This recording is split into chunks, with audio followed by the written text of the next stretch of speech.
Dubro Suspicion Files.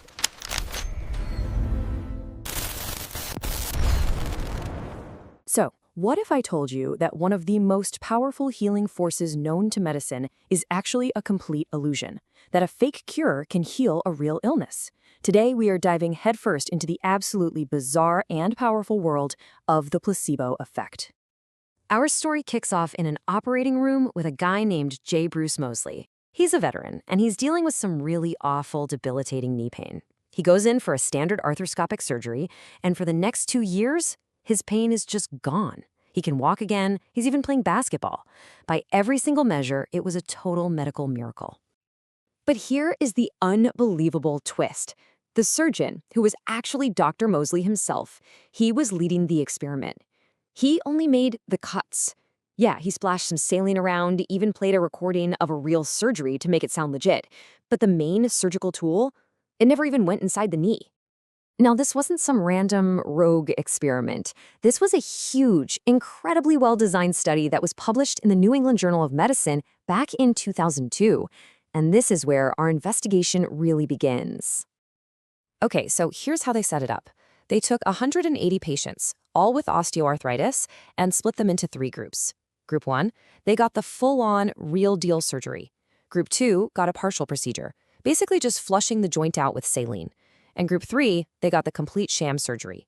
And the most important part, none of the patients had any idea which group they were in. The results were, well, they were absolutely stunning. They followed these patients for 2 years, and the placebo group, the fake surgery group, they reported just as much pain relief and just as much improved function as the 2 groups who got the real surgery. This hinted that a multi-billion-dollar surgery industry might be built not on the procedure itself, but on the incredibly powerful ritual of healing that surrounds it. And listen, this wasn't just a one-off fluke. About a decade later, another massive study, this one out of Finland, tested a different common knee surgery. And if you look at the data, the sham surgery group actually reported slightly better outcomes. You can see it right here. The evidence was just piling up. But this is where the story gets really interesting, because the scientific establishment has some powerful, really logical arguments against everything we've just seen. So let's put this on trial. Let's hear the case against the placebo paradox. All right, weapon number 1 for the skeptics is a statistical idea called regression to the mean. Think about it like this. You don't go get a $5,000 surgery when your knee kind of hurts, maybe a 3 out of 10. No, you go when it's a 10 out of 10, when you're at the absolute worst point you've ever been. Well, statistically, anytime you have an extreme peak, the next data point is very, very likely to be lower, to be closer to your average, no matter what you do. So the question is, were these patients getting better because of the fake surgery, or were they just going to get better anyway? The skeptic's second argument is maybe even stronger. It's all about the difference between subjective and objective outcomes. A placebo can make you report less pain. It can make you feel like you have more energy. But the argument goes, it can't actually shrink a tumor. It doesn't physically heal a wound. It only changes how you perceive your illness, not the cold, hard physical reality of it. So why do we find that explanation so unsatisfying? It's because of a mental shortcut our brains take called proportionality bias. We just want big effects to have big causes. You know, when the Space Shuttle Challenger tragically exploded, people wanted to believe it was some huge conspiracy, not a simple little rubber O-ring that failed in the cold. It's the same thing here. A 50-cent sugar pill just feels way too small to cure a decade of agony.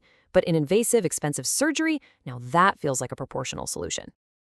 Okay, the skeptic's case is strong. It's logical, it's based in statistics. But now, it's time for the counteroffensive. And this one comes with hard physiological evidence that throws a wrench into everything the skeptics believe. Let's rewind back to that original news study. The skeptics said, oh, it's all just people saying they feel better. But the study also had objective tests. They timed how fast patients could walk and climb stairs. And here's the bombshell. In those objective tests, the placebo group actually performed better. Why? Well, because the real surgery causes actual physical trauma, scarring, inflammation, damage that the placebo group completely avoided. So objectively speaking, the placebo was the better treatment. And the evidence just becomes undeniable when we look inside the brain itself. With fMRI scans, when a person takes a fake painkiller, they don't just say the pain is gone, the scans confirm it. The activity in the actual pain processing centers of the brain physically decreases. The brain isn't being tricked here, it is objectively, physiologically processing less pain.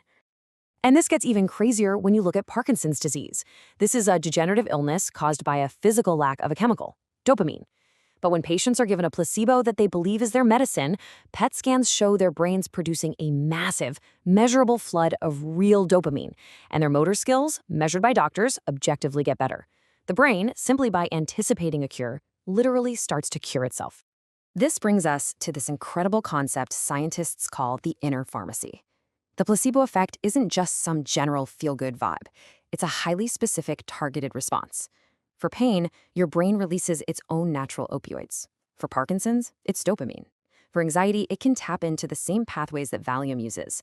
It's like having a custom-built pharmacy right inside your own head. So if our brain has this amazing internal pharmacy, what's the key that unlocks the door? And as we're about to find out, does that same key also unlock a much darker, much more dangerous room? You won't believe this. Check out the power of just price. In one study with Parkinson's patients, everyone got the same shot of saline, but they told one group the shot cost $100 and the other group that it cost $1,500. The results? The expensive fake drug was objectively more than twice as effective. The story we tell ourselves about a medicine is part of the medicine. But here's the thing. This power is totally neutral, and if a positive belief can heal you, a negative belief can absolutely harm you. This is the placebo's evil twin, the nocebo effect. Let me tell you about a wild case. A 26-year-old man in a drug trial attempts suicide by swallowing his entire bottle of pills, 29 capsules. He's rushed to the emergency room with dangerously low blood pressure. His body is literally shutting down. This is not in his head. He's in real, measurable, physical danger. So the ER doctors are scrambling to save his life when a researcher from the trial shows up, and the antidote he gives this man isn't a drug. It's just a sentence. He leans in and tells him, "You were in the placebo group. You just swallowed 29 sugar pills." Almost instantly, the man's blood pressure stabilizes. All his symptoms just vanished. He was cured by the truth. It's a terrifying look at just how physically powerful our beliefs can be. This all leads us to a massive ethical problem, right? To tap into this amazing inner pharmacy, does a doctor have to lie to their patient? Well, what if they don't? This brings us to the final, and frankly, the most mind-bending piece of this entire puzzle. Researchers at Harvard did a study on patients with irritable bowel syndrome. They gave them pills, but they were completely upfront about it. They used this exact script you see here. They told them, point blank, "These are fake pills. There is no medicine in them, but they have been shown to help people through the body's own self-healing processes." And the result was just, it breaks your brain. The patients who knew with 100% certainty that they were taking a fake pill got better anyway. This honest placebo was just as effective as a traditional one, where people think they might be getting a real drug. This just demolishes the mean theory. If it's not our expectation of a real drug doing the work, then what is it? It seems like the very ritual of medicine, the act of being cared for, of taking action, might be the trigger itself, completely separate from any deception. And so we end here with this really profound question that we don't have an answer to. If a pill that you know is fake can create a real, measurable improvement in a real illness, what does that actually tell us about the nature of the illness itself? And maybe more importantly, what does it tell us about the true nature of a cure?